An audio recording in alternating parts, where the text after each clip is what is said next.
성도 여러분, 우리 지난주부터 우리 마가가 기록한 복음서의 말씀을 함께 나누고 있습니다.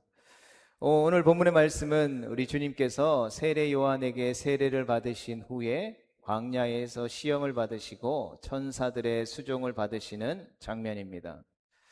처음에 읽으시면서 우리 느끼셨겠지만 마가의 기록은 약간 의아합니다. 세례를 받으시고 광야에서 시험을 받으시는 장면을 너무나도 간략하게 요약해 놓았기 때문입니다. 좀 더 살펴보면 우선 우리 주님께서 세례를 받으시는 이야기는 이 복음서 4권에 모두 공통적으로 기록되어져 있습니다.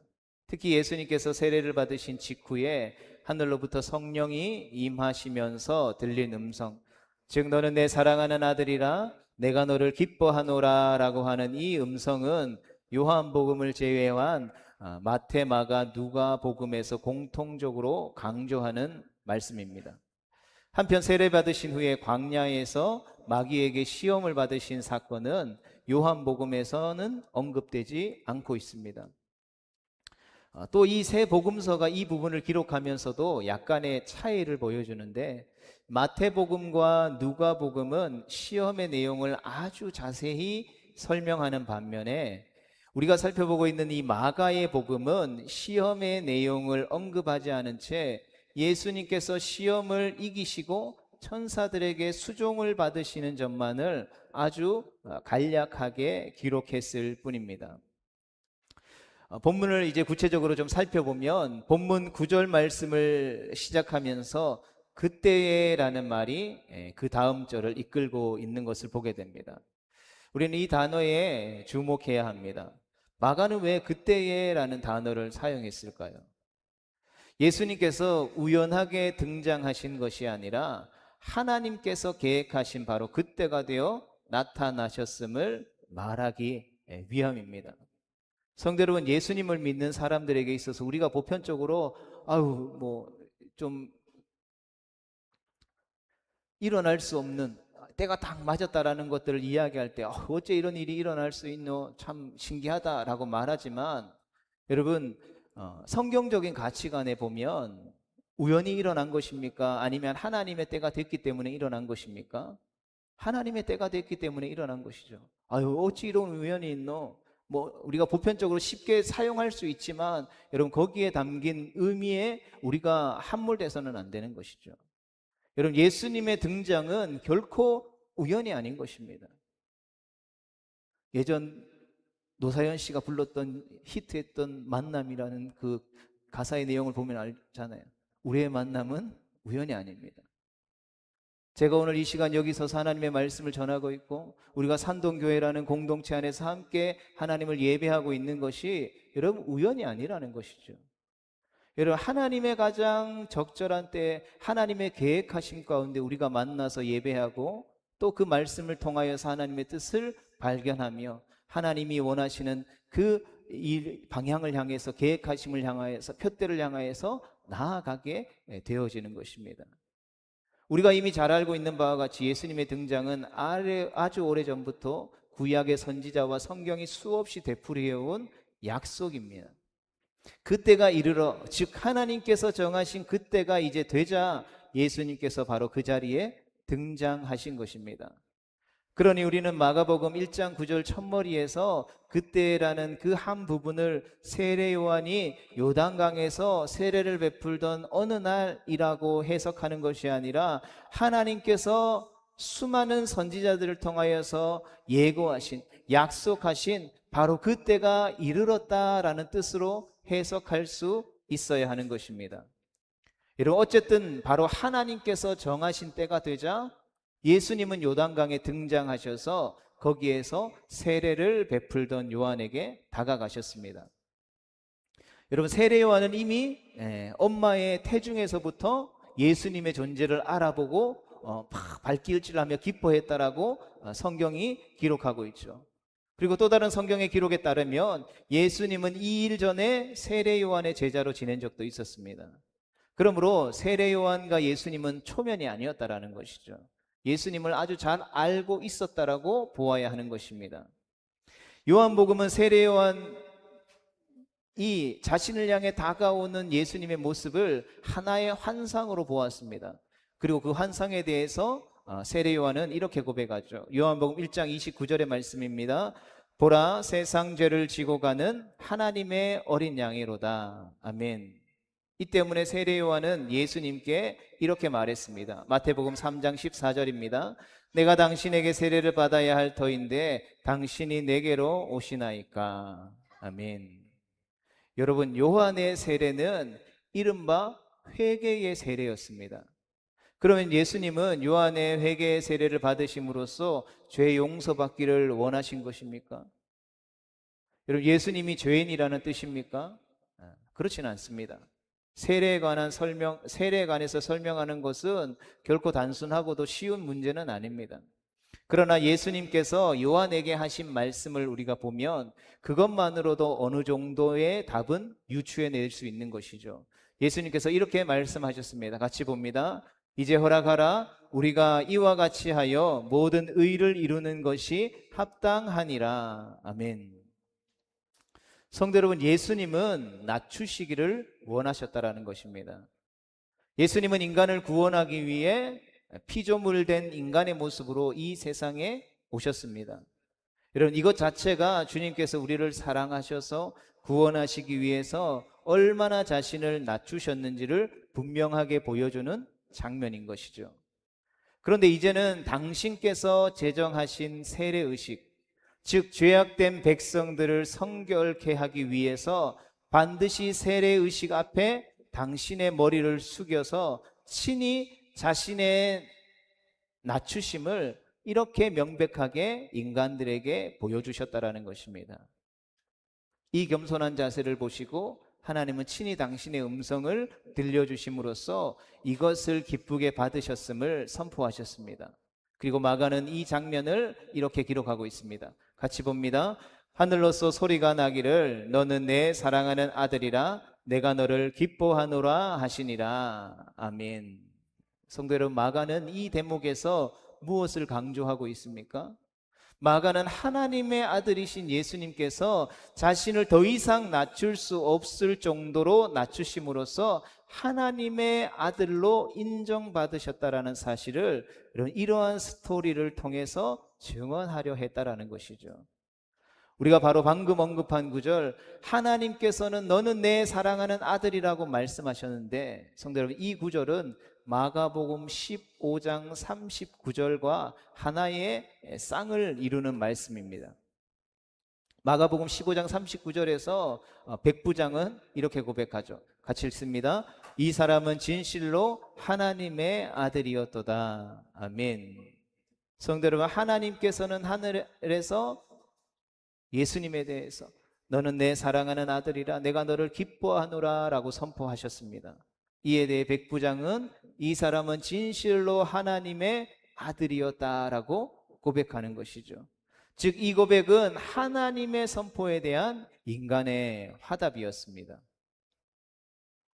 그러므로 마가복음은 예수님은 하나님의 아들이라는 하나님의 선포와 그는 진실로 하나님의 아들이시다라는 인간의 화답 사이에 있는 이야기라고 할 수 있는 것입니다. 결국 이 마가복음에 나와 있는 이야기들은 예수님이 하나님의 아들이라는 하나님의 선포가 여러 가지 증거와 수많은 사건들로 말미암아서 마침내 십자가에 지신 예수 그리스도, 그 예수 그리스도를 바라보는 백부장의 입을 통해서 그러한 선포가 사실이었다라는 것을 입증해가는 하나의 기나긴 스토리로서의 복음서라는 것입니다. 그리고 이 사실은 앞으로 우리가 계속해서 살펴보게 될 마가복음 전체를 해석하고 이해하는 데 아주 중요한 역할을 하게 되는 것이죠. 본문은 이어서 예수님께서 광야에서 시험을 받으신 일을 기록하고 있습니다. 그리고 그 이야기의 첫머리는 아주 인상적이죠. 마가복음 1장 12절의 말씀을 봅니다. 시작. 성령이 곧 예수를 광야로 몰아내신지라. 아멘. 성도들, 이 말씀은 우리에게 적어도 두 가지 사실을 보여주는 것 같습니다. 하나는 우리가 앞에서 살펴보았던 것처럼 예수님께서 세례를 받으실 때에 보여주신 겸손이란 주제가 바로 다음 이야기와 연결되어져 있다라는 뜻이고, 또 다른 하나는 이 일이 광야라는 장소에서 아주 의미심장하게 관련되어 있다라는 것입니다. 짧게 말씀드리면 마가복음은 예수님께서 시험을 받으신 내용에 대해서 별로 관심이 없다라는 것입니다. 하나님의 아들이신 예수님께서 세례를 받으신 후에 바로 성령에 의해서 광야로 보내져서 마귀의 시험을 받으셨음을 강조하고 있습니다. 성도 여러분, 하나님의 아들이신 예수님께서 마귀가 시험한다고 넘어지시겠습니까? 마귀의 유혹에 넘어가시겠습니까? 여러분, 그럴 리가 없습니다. 그러므로 마가는 예수님께서 어떤 시험을 어떻게 받으셨는지에 관해서 마태처럼 굳이 자세하게 설명할 필요가 없다라고 생각했던 것 같습니다. 세상의 왕이신 메시아 예수 그리스도는 당연히 시험을 이기셨습니다. 따라서 마가는 오히려 그런 분께서 성령에 의해서 광야로 내몰리셔서 마귀의 시험을 받게 되신 점에 관심을 두고 있는 것이죠. 여러분, 어떻게 그런 일이 있을 수 있을까요? 여러분, 그것은 예수님께서 인간을 구원하기 위해서 필연적으로 거쳐야 하는 과정이었으며, 이를 위해서 예수님께서는 세례 요한에게 자신의 머리를 내어 놓으셨을 뿐만 아니라 이제는 광야로 내보내지셔야 했다라는 것이죠. 그리고 주님은 하나님의 아들이시기에 당연히 마귀에게 승리를 거두실 수 있었습니다. 여러분, 이 모든 과정에서 인간 구원을 위해 보여주시는 겸손, 바로 그 단어에 모든 것이 집중되고 있는 것이죠. 성도 여러분, 그러하기에 우리가 광야에서 시험당하신 예수님의 이 본문의 말씀, 이 기록들을 보면서 오히려 주목해야 할 것은 여러분, 시험 자체가 아니라 광야라는 단어라는 것입니다. 여러분, 광야라고 하는 이 단어는 성경에서 아주 중요한 의미를 가지고 있습니다. 여러분, 이 광야에서 머문 40일이라는 시간 역시 아주 중요하죠. 우리는 구약 성경에서 40일이라는 단어를 어렵지 않게 발견할 수 있습니다. 모세는 시내산에서 40일을 머물렀고 엘리야 역시 호렙산을 찾아 40일 동안 광야를 유랑했습니다. 여러분, 모세와 엘리야에게 그 광야에서 있었던 40일은 사명자로서의 정체성을 다시 발견하기 위해 필요한 은혜의 시간이었습니다. 때로는 위기의 시간이었습니다. 그러므로 모세와 엘리야는 광야의 사람이라고 해도 과언이 아니겠죠. 그들의 사명은 광야에서부터 주어져서 광야에서보다 분명해졌기 때문인 것입니다. 마가가 예수님께서 광야로 나가서 40일 동안 머무시는 일을 이렇게 기록한 이유가 바로 그것인 것이죠. 다시 말해서 마가복음을 기록한 마가는 예수님께서 광야에서 40일 동안 당신의 사명을 재확인하고 준비하셨다라는 사실들을 이런 식으로 표현하고 있는 것입니다. 주님은 이 광야에서 들짐승의 위협과 마귀의 시험을 받으시면서 이 40일의 시간을 지내셨다라는 것이죠. 그들은 자신의 사명을 완수하려는 예수님의 일을 방해하지 못했습니다. 오히려 주님은 이곳에서 천사들의 수종을 받으시는 만왕의 왕, 만주의 주가 되시는 모습으로서 보여지신 것이죠. 성도 여러분, 지금까지 우리 주님께서 하나님 아버지에게 정하신 때가 되자 요단강에 나타나셔서 인간 요한에게 세례를 받으신 일들을 살펴보았습니다.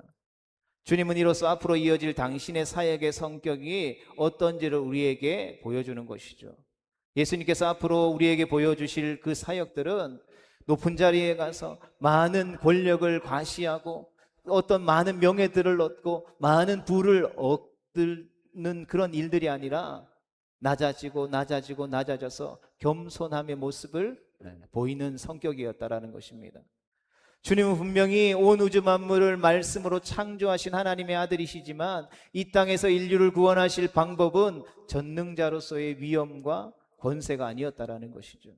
그분은 낮아져서 피조물인 인간의 모습으로 오셨고 당신이 제정하신 그 방법에 친히 몸을 낮추심으로써 어느 누구라도 당신이 제정하신 구원의 방법에 예외가 있을 수 없다라는 것을 말씀해 주셨다라는 것입니다. 뿐만 아니라 주님은 광야로 가셔서 하나님의 부름을 받은 자로서 쓰임 받기 위해 여러 종들이 그러했던 것처럼 거기에서 자신의 사명을 확인하고 준비하는 과정을 거치셨다라는 것입니다.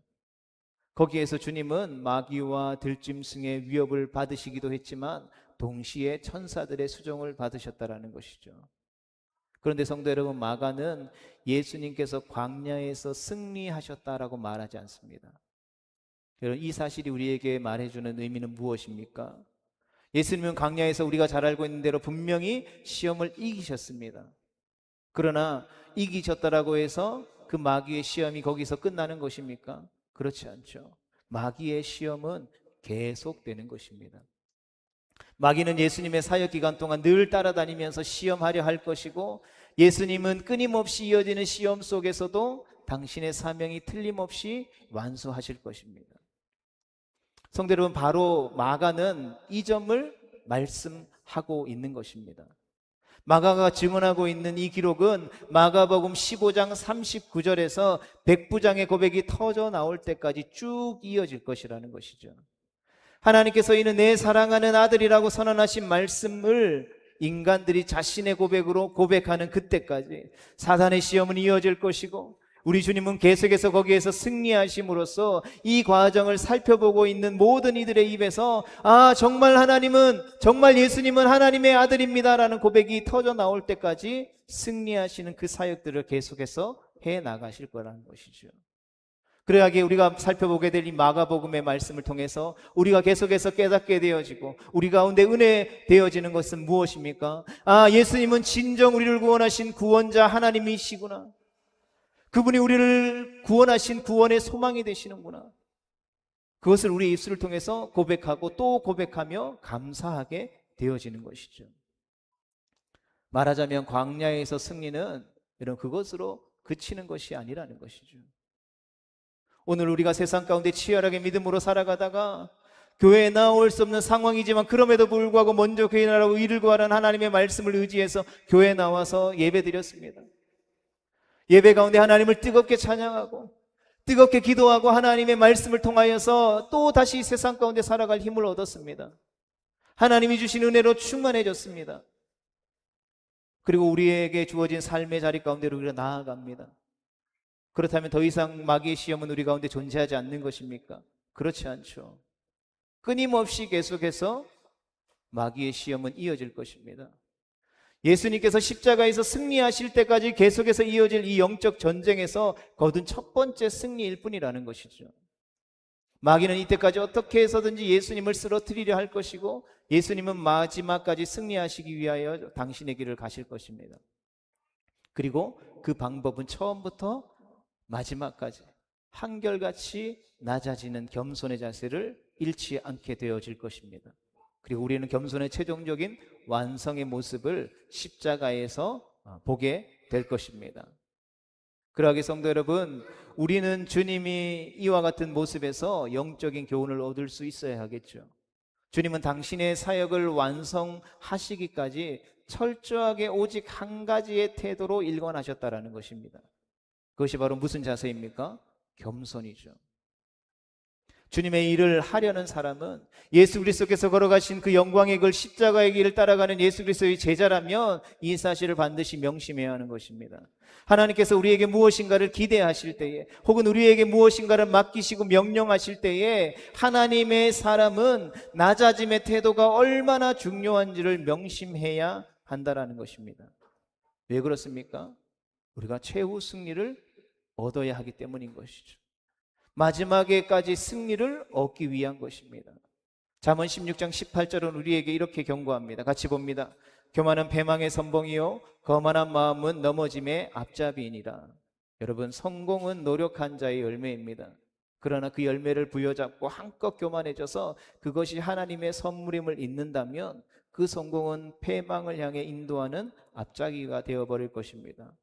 여러분, 한국교회 안에 얼마나 위대한 업적을 이루었던 훌륭한 목사님들이 많습니까?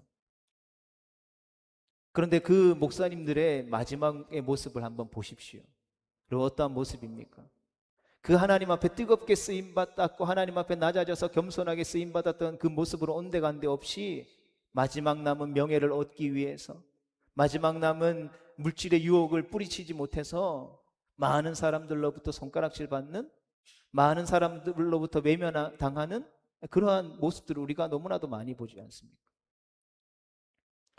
여러분 지금 머릿속에 딱 이 목사님, 내가 섬기는 목사님은 아니면 정말 훌륭한 목사님이지, 이분의 말씀이라면, 이분이 걸어오신 발자취라면 내가 본으로 따라갈 만해. 여러분 그러한 목사님들이 머릿속에 확 들어오십니까?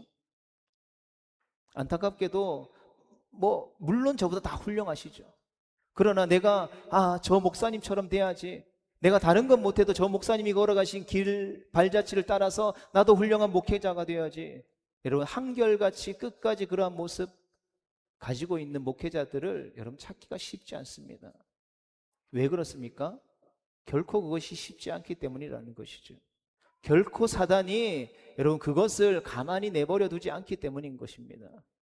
여러분 왜 우리가 끝까지 예수님을 바라보아야 합니까? 왜 끝까지 예수님을 생각해야 합니까? 왜 다른 그 모든 것들을 다 벗어던져버리고 예수님께로 우리가 올인해야 하는 것입니까? 한결같이 끝까지 승리하신 분은 오직 예수님밖에 없기 때문인 것입니다. 그 예수님을 붙잡고 그 예수님을 따라가지 않는 한 우리는 끝까지 승리할 길이 없기 때문이라는 것입니다. 그래서 바울은 하나님의 나라를 향해 달려가는 성도의 자세에 대해서 이렇게 말씀합니다. 빌립보서 3장 12절입니다. 같이 봅니다. 시작. 내가 이미 얻었다 함도 아니요 온전하 이루었다 함도 아니라 오직 내가 그리스도 예수께 잡힌 바 된 그것을 잡으려고 쫓아가노라. 아멘. 사랑하는 성도들은 마가복음을 통해서 마가가 전하는 예수님의 모습도 그러합니다. 주님은 광야에서 마귀의 시험을 이기셨지만 여러분 그 자리에서 승리를 즐기지 않으셨습니다. 주님은 광야에서 승리를 경험하신 후에도 한결같이 겸손한 태도를 유지하셨다라는 것이죠. 결국 그분의 겸손은 십자가에서 더 이상 낮아질 수 없는 모습으로 완전히 드러난 것이죠. 그분은 인류를 구원하기 위해 인간조차도 가장 부끄럽게 생각하는 형벌에 자신의 온몸을 내어 놓으신 것입니다. 그리고 마가는 광야의 시험을 시작으로 십자가의 시간까지 끊임없이 예수님을 시험하고 방해하는 마귀의 모습을 오늘 본문에서 우리에게 암시하고 있는 것이죠. 그러나 예수님은 반드시 승리할 것입니다. 하나님께서 그렇게 작정하셨고 그때가 되어 그 작정을 이루시기 위해 이 세상에 오셨기 때문인 것입니다. 이때의 승리의 방식은 철저하게 낮아짐의 자세라는 것을 우리는 기억해야 합니다. 그리고 이 확실한 게 절대 실패할 수 없는 구원의 계획이 여러분 믿어지십니까? 우리는 예수님의 삶을 통해서 바로 이 계획이 얼마나 확실하고 분명한지를 보았습니다. 그리고 주님은 이 계획의 첫 번째 열매가 되셔서 그 뒤를 따르는 우리를 다시금 부르시고 초청하시고 그 길을 걸어가는 우리를 오늘도 이 예배 가운데 격려하고 계시는 것입니다. 마가는 예수님의 삶을 우리에게 설명하면서 낮아짐으로 세상을 이기는 제자의 삶으로 우리를 초대하셨습니다. 그리고 마가에게 예수님의 삶을 전해주었던 베드로도 여러분 처음에는 실패했었습니다. 그러나 그들은 예수님의 삶에서 낮아짐으로써 높아지는 비결을 배웠습니다. 그래서 그들은 다시 시작하며 마침내 예수님의 제자로서의 삶을 성공적으로 살아낼 수 있었던 것이죠. 그리고 그들의 성공은 오늘 이 시대를 살아가는 우리에게도 도전이 되는 것입니다. 마가와 같이 연약한 우리도, 베드로와 같이 다혈질적인 우리도, 바울과 같이 하나님을 배반하며 대적했던 우리도 그들처럼 마침내 성공하게 될 것이기 때문인 것입니다. 예수님께서 우리에게 보여주신 성공의 법칙, 즉 낮아짐으로써 높아진다라는 성공의 법칙은 어제도 오늘도 영원토록 유효하기 때문인 것입니다. 그러하기에 예수님처럼 낮아질 수 있게 되기를 주님의 이름으로 축복합니다. 하나님의 부르심을 받은 자들은 낮아져야 합니다. 왜냐하면 우리 주님께서 우리를 높여주실 것이기 때문입니다. 이 사실을 기억하며 또 우리에게 주어진 한 주간의 삶 또한 예수님처럼 낮아짐으로써 높여주시는 그 주님의 은혜를 경험하는 거룩하고 복된 하나님의 백성 되어질 수 있게 되기를 주님의 이름으로 축복합니다.